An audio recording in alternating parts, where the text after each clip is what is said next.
Now, according to Home Office figures, asylum backlog stats have now hit a record high. That's a total of 175,457 people awaiting approval in their first stage of their application in June 2023. Well, the figures also revealed a 63% increase of people coming on work visas in the year to June 2023, whilst the Migrant Observatory claimed only 41% of the total of asylum seeker applicants travelled via small boats. Well, joining us to explore this is the former Brexit Party MEP Ben Habib and the political commentator Mathew Stadlen. Ben, let's start with you. It is interesting. The backlog has risen. It almost seems like the government has a deliberate policy of not processing these people. Well, you might think that, given the speed at which it's grown. But I think this is just symptomatic of a government that can't govern. You know, we've seen it right across the public sectors, haven't we? Every single public sector you look at, including obviously the Home Office, just doesn't function. And the one stat that you didn't mention is that the cost of housing, caring for and treating migrants medically and so on has doubled to £4 billion in the year to June 2023. That's 1% off the basic rate of tax for everyone in this country. Think about that for a moment. You know, and this cost is only going to get bigger.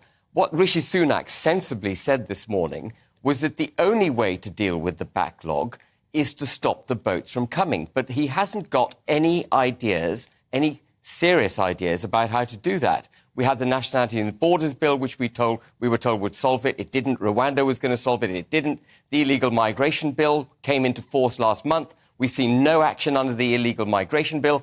And actually, Tom, there's only one way to stop the boats, and that is to physically stop them in the Channel, which we have the right to do under international UN Convention law of the sea, and we need to physically stop them and send them back to France. It's the kindest thing to do. OK, Mathew, let's bring you in at that stage. How do we tackle this backlog? Is it simply stopping the boats in the Channel before they even get here? Well, Ben and I come at this from different sides of the argument. Where we agree is that the government has completely lost control of this. It is not governing. It's not governing in the interests of the British people. It's not governing in a way that helps asylum seekers. Don't forget, a lot of these people are languishing on this backlog list for months and months at a time, which, counter to the hard right narrative, is a very miserable experience. Can we actually physically stop the boats? Not if it involves endangering lives. I'm sure Ben wouldn't want to endanger lives. We can't simply stop them and push them back because these vessels, as we know, are not fit for purpose. We have tragedies on the seas far too many times. Back to the Rishi Sunak point about not being able to govern. He made himself a hostage to fortune with some of these 5 pledges at the end of last year. One of those pledges, let's be absolutely clear, was to wipe out this backlog by the end of this year. He's coming nowhere close to doing that. At the moment, they are processing cases at about 2,000 a month. If he is to get rid of this backlog, he's going to need to do it at about 11,000 a month. That's between 5 and 6 times as quickly as he's doing it at the moment, and he is coming nowhere close. One final quick point. Part of what came out of these figures is that the top nationality of people who are on these boats is Afghan. Afghanis are fleeing the Taliban, who are a bunch of medieval torturers. So we should remember that, remember our duties to these people before we start pointing fingers and using phrases like military-aged men, which is designed to scare the British public.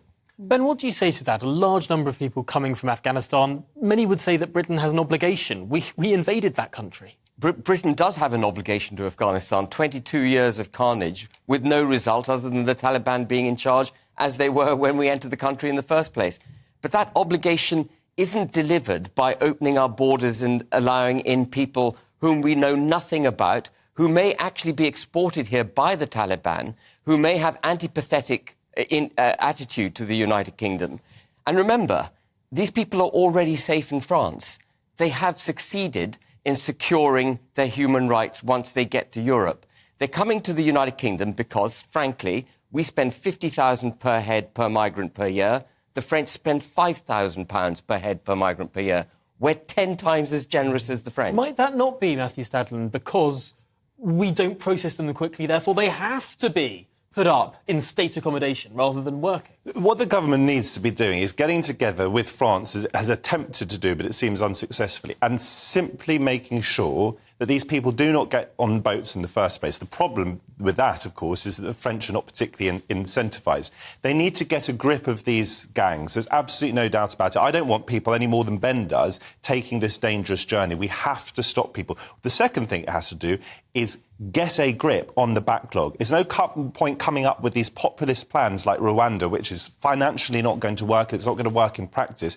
You have to process these claims more quickly. What is the tragedy? One of the tragedies here is that these people could be contributing. Visa applications for care workers rocketed. Why? That's because people like one of my very ill relatives, who is currently being cared for people, largely from Africa, British Africans or Africans on visas.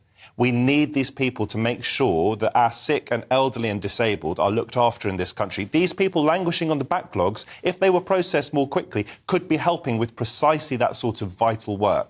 But what do you make of Ben's point that these people languishing on the backlog have already passed through a safe country? They've already passed through France. Well, the fact is that they are coming. The question is how to stop them coming in a dangerous way. I think we need to be doing far more for Afghanis to make sure that they can come here in serious numbers, effectively and legally. We need to do a lot more than that. As I say, if they think that France isn't suitable for them and they want to come to this country, the question is how we stop them, and we're not doing it effectively enough.